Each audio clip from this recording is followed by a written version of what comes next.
Galing naman po kay Florencio San Roque, 45 to 52 na po lakaran din sa Quezon at Santo Domingo. Huwag magpapaloko sa mga ahente dyan. Yan po ay patungkol pa rin po dito sa magsisibuyas. At sinabi nga po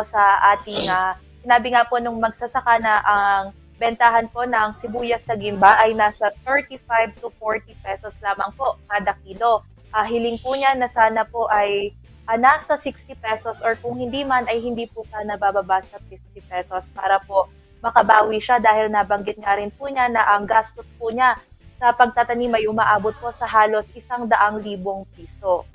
Sa kalahating ektarya lamang yon Opo. ang pagkakaalam ko. Kaya hindi rin biro ang mga nagagastos ng ating mga magsisibuyas. Kaya po ang hilinga nila sana mapansin sila. At meron pa siyang isang hiling din na wag na sanang yung pangungutang, yung may interest or what, yung pautang. Kumbaga, ipahiram na lang para sa kanila, para nang sa gayon, sila naman ay makabawi-bawi para sa kanilang mga gastusin.